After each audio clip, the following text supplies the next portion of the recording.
비세그라드 회담이 끝났죠. 그래서 공동 성명을 채택을 했습니다. 네. 네.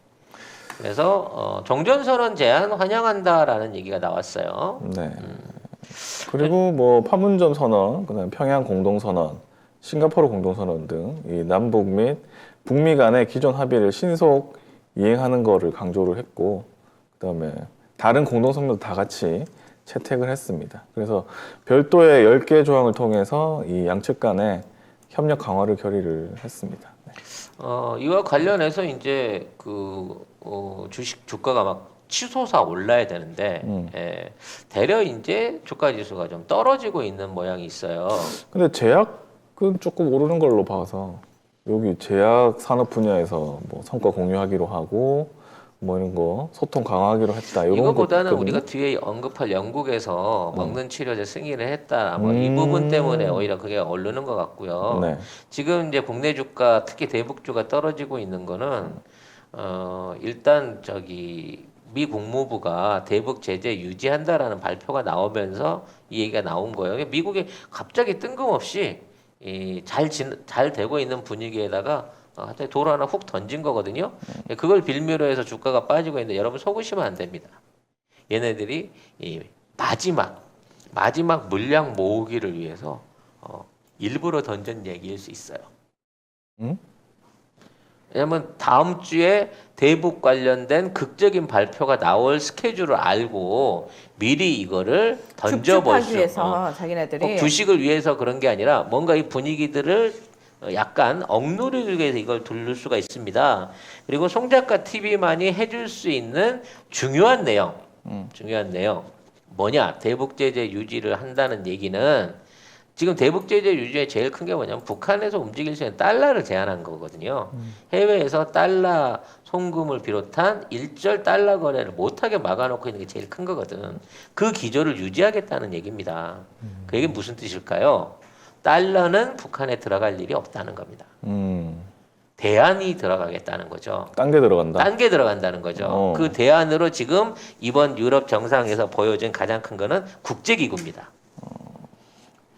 식량 자금을 비롯한 뭐 각종 그 국제 기구의 자금들을 통해 가지고 북한에 재건 내지는 보호 지원을 하기 위해서 WHO하고 세계 식량 기구가 적극적으로 나선다는 얘기를 했어요. 두 번째 유럽을 비롯한 이른바 비달러권 영역에 있는 자금 투자들이 확대될 가능성이 점점 더 높아지고 있습니다. 그렇기 때문에 미국 입장에서는 가뜩이나 달러 수요가 지금 넘쳐가지고 이 달러화가 지금 올라가고 있는 상황에서 지금 있는 상황에서 우리 미국 측에서 또는 달러를 통한 지원은 없다라고 하는 부분을 미리 선점적으로 경제적으로 밝힐 필요가 있었을 거라고 저는 판단합니다.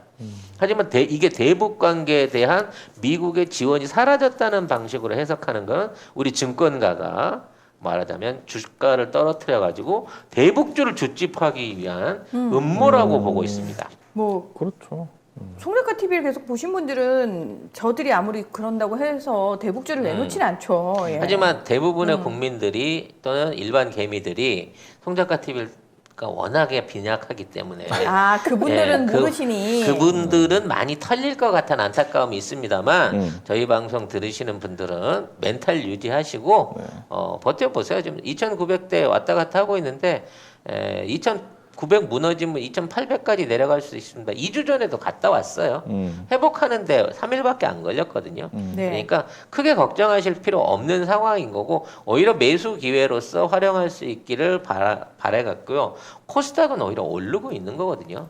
그러니까 코스피가 떨어지고 있는 이 부분만 좀 이상하다고 보면 되는 거고 그런 또 하나의 이제 이유로 들고 있는 게 어제부터 이제 삼성 계열 주식들이 조금씩 날개를 좀 피고 있거든요. 올라가려고 하는 분위기를 보이고 있는 이때에 한 번 더 마지막 매수를 위한 장난질이 아닐까라는 생각을 해봅니다. 그럼 우리도 줍줍을 어느 시점에서 줍줍해야 될지 모르겠지만 줍줍을 오늘 장 끝날 때나 아니면 월요일 장 시작할 때쯤을 생각해 갖고 추가 매수를 생각해 보시는 게 좋을 것 같다는 생각이 듭니다. 네.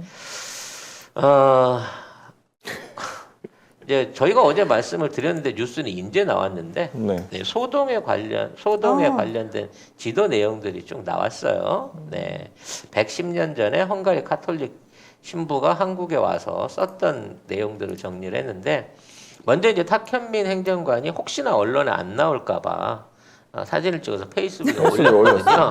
네. 외론들이 보도 안 해줄까봐. 네, 보도 안 해줄까봐. 네. 그래서 이제 그게 먼저 떴고 그 후에 신문이 받아서 내용을 좀 써줬습니다.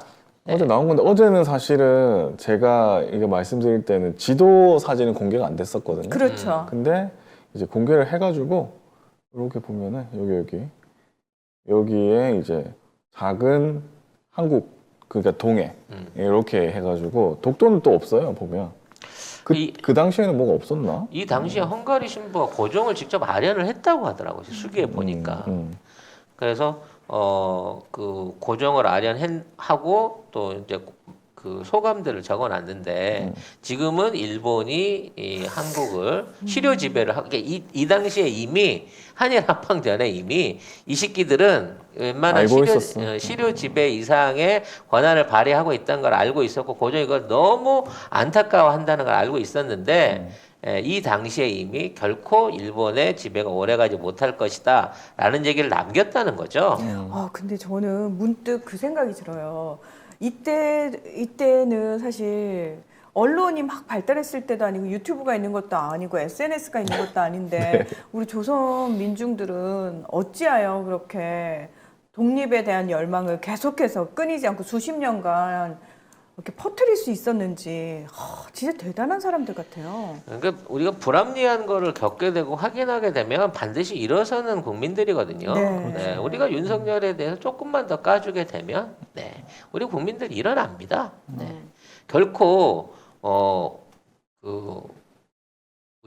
우리가 한 번도 국가를 전복해 본 적은 없습니다만 불의와 불협에 대한 또는 외세에 의한 왜냐면 이제 윤석열은 사실상 외세 같아요 지금 외세에 의한 이 나라의 국권 침탈의 위기 앞이라고 하면 우리는 지금 해낼 수 있는 거고요. 저는 오히려 이번에 아예 뭐 반민족, 반언론, 반외세, 특히 반외구를 통틀어 가지고 통틀어 개혁할 수 있는 새로운 정부에 힘을 실어주자는 차원에서 우리가 좀 더 범위를 넓게 생각해서 구악을 한 번에 해소하는 기회로 만들어야겠다는 생각을 해봅니다. 사실 처리만 한다면 굉장히 가장 큰 기회죠. 우리가 그렇게 기다렸던 모든 쓰레기들을 한꺼번에 모아가지고 한꺼번에 털어내는 그 기간이 지금 오고 있습니다. 왜? 지들이 똘똘 뭉치고 있거든. 그렇죠. 게다가 진짜 희망인 게 우리 민주당의 후보는 이재명 후보라는 거. 그 누구보다 전투력이 강한 분이고 이분은 남들이 치면 칠수록 더 강해지는 강철 같은 스타일이어가지고 별로 져본 적이 또 없어요. 맞아. 이분은 싸움에서 져본 적 싸우면 없잖아요. 이겨 그냥. 이거 되게 신기해요. 사실 민주당 내에 이분을 도와주는 분이 한 분도 없을 때에도 이분 혼자 꿋꿋하게 원칙과 신념을 지켰고 지금도 사실은 본인의 힘으로 밑바닥부터 올라와가지고 사람들 딱 만들어낸 거잖아요. 그리고 워낙에 이제 성남시장 2번의 그 도지사 거치는 동안 너무나 많은 그 언론이나 기득권의 공격을 법적으로도 그렇고 여론적으로도 해서 이겨냈기 때문에 저는 그게 이제 오히려 이번에 큰 강점이 아닐까 싶어요. 지금 와갖고 또 무슨 뭐 김부선 꺼내고 또 형조 욕설 꺼내고 또 이지랄을 하겠지만 결과적으로 이건 너무 지난 일이야. 아니 뭐 이미 옛날에 나왔던 너무 성의가 없어. 새 걸 들고 나와야지. 언제 사골이야? 요런 것쯤은 우리 이재명 후보께서 충분히 요리로 맛있게 해줄 수 있다는 거, 후루룩 먹어버릴 거예요. 네.